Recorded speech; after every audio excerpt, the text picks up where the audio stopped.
thing must go through the high priest. Go ahead and read some more.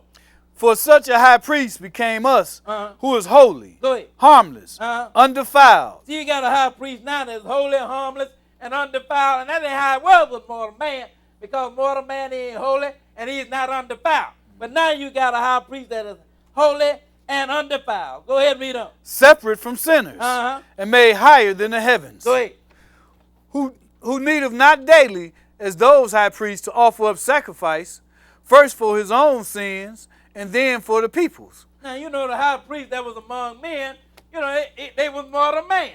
So they sinned, you understand? So now they had to offer up sacrifice for themselves, and then they had to offer up sacrifices for the people as well. Go ahead and read some more. For this he did once, when he offered up himself. Go ahead. For the law maketh men high priests, which have infirmities, but the word of the oath, which was since the law, maketh the Son, who is consecrated forevermore. So now he is high priest, and he is high priest forevermore, it said. Let's go now to Leviticus chapter 21. And we're going to pick it up at verse 16. Take you back and take another look at this Levitical priesthood. You know, we're going to just show you there are similarities between these two priesthoods. Leviticus chapter 21, and we'll begin reading at verse 16. 21 and 16.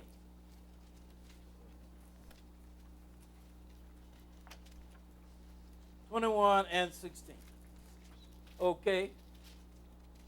Go ahead and read. And the Lord spake unto Moses, saying. Now notice, it is always the Lord telling Moses what to do. You know, this ain't about Moses. This is about the Lord telling Moses what he is supposed to do. So, you know, when you read back in the law and all of that, everybody want to make it be the law of Moses.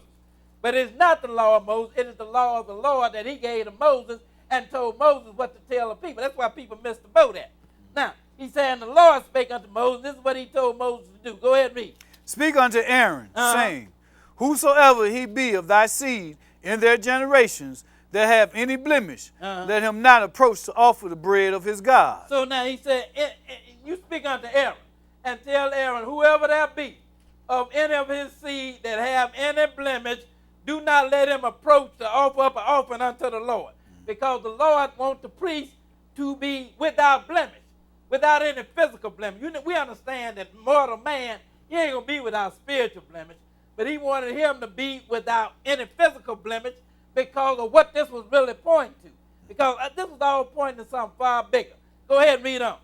For whatsoever man he be that have a blemish. And he said, whatsoever man he be that have any kind of blemish. Go ahead and read. He shall not approach a blind man or a lame, or he that have a flat nose, or anything superfluous. And he said, a blind man. In other words, he had to be without any physical blemish.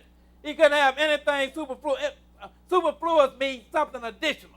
You know, like you see somebody, they may have 6 fingers. That, you know, that's a. So now he couldn't be blind or lame or anything superfluous.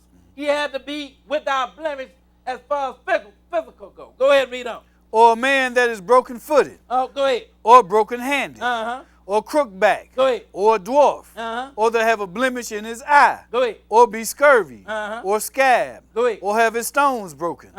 No man that have a blemish of the seed of Aaron the priest shall come nigh to offer the offerings of the Lord made by fire. Now, you know, he couldn't, you know, if he was born in the tribe of Levi, you know, he could hold an office in the priesthood, but he couldn't be one of those that came and offered up anything to the Lord. Because anybody that was going to do an offering, they had to be without blemish. Go ahead and read on. He shall not come nigh to offer the bread of his God. Go ahead. He shall eat the bread of his God, both of the most holy and of the holy. Go ahead. Only he shall not go in unto the veil, nor come nigh unto the altar. Excuse me. Because he have a blemish, that he profane not my sanctuaries. For I, the Lord, do sanctify them. So now the priest that did the offering, he had to be without blemish. And I'm going to show you about the offering as well. Let's go now to Leviticus chapter 22 and start at verse 18. 22 and 18. So now this was all under Levitical priesthood. You know, the priest had to be without blemish. And we're going to find out the offering that he did, it had to be without blemish as well. And that was all for a reason, because it was pointing to something bigger. start reading at Leviticus chapter 22, and we'll begin reading at verse 18. 22 and 18. You know, this Levitical priesthood, it was merely a prototype of the real thing. It was pointing to the real thing. And what was the real thing? The real thing was Melchizedek's priesthood. Start reading at Leviticus 22 and begin at verse 18. 22 and 18. Go ahead and read. Speak unto Aaron and to his sons. Now again, the Lord is telling Moses, speak unto Aaron and to his sons. Go ahead and read. And unto all the children of Israel, and say unto them, Go ahead. Whatsoever he be of the house of Israel, or of the strangers in Israel, that will offer his oblation for all his vows, and for all his freewill offerings, which they will offer unto the Lord for a burnt offering, ye shall offer it at your own will, a male without blemish, of the bees, of the sheep, or of the goats. So now, you know, he said Israel and even the strangers. Because this stuff, it wasn't just for Israel, it's for everybody that was going to serve the true and living God. So now if he's going to offer up an offering, he said he shall offer it without blemish. Go ahead and read. But whatsoever have a blemish, that shall ye not offer. Go ahead.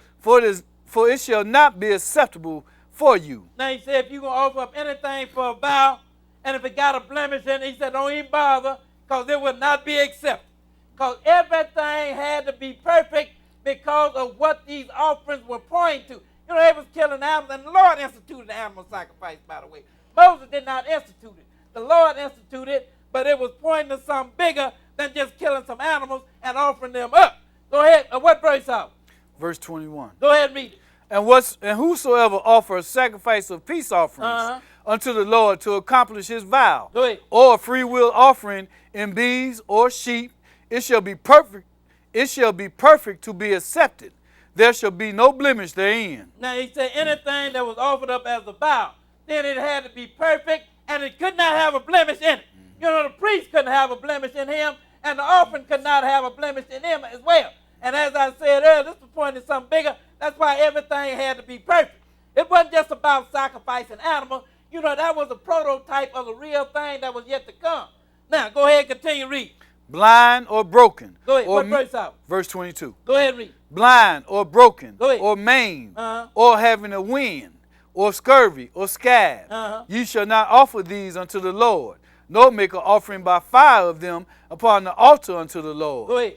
Either a bullock or a lamb that have anything superfluous, or lacking in his parts, that mayest thou offer for a free will offering, but for a vow it shall not be accepted. And he said you could offer it for a free will offering, but you couldn't offer it as a vow. In other words, you know, like a vow, there were certain things you had to offer up. You know, like when you sin, you had to make a certain offering, right? But that was like a vow. So now when you made that kind of offering, then it had to be without blemish. It couldn't have nothing superfluous. Just like the priest that offered it, it couldn't have nothing superfluous. Even the offering couldn't have nothing superfluous. Go ahead and read on. Verse 24. Go ahead and read. Ye shall not offer unto the Lord that which is bruised, or crushed, or broken, or cut. Neither shall you make any offering therein your land. Now, you know, the Lord just making it clear here. You know, don't come to me with no anything. You understand what I'm saying? When you come to me with something perfect. You come to me with the very best. But I'm going to show you Israel didn't do that. Go ahead and read a little bit more. Neither from a stranger's hand shall ye offer the bread of your God of any of these, because their corruption is in them, and blemishes be in them. They shall not be accepted for you. Now he said if they had any kind of blemish, you could not offer that before the Lord, because the Lord said, I'm not accepting that. You know, when you come before me, I'm a great king, and when you come before me to make an offering, you better come with the very best that you have. You know, the man to do the offering, he better be perfect, and the offering that he come with me, it better be perfect as well. Let's go now to Hebrews chapter 8. And we'll begin reading at verse 1. Hebrews 8, and we'll begin reading at verse 1. You know, all this was pointing to something bigger, and this is what it was pointing to. Hebrews chapter 8. And we're going to begin reading at verse 1. Hebrews 8, and we're going to pick it up at verse 1. 8 and 1.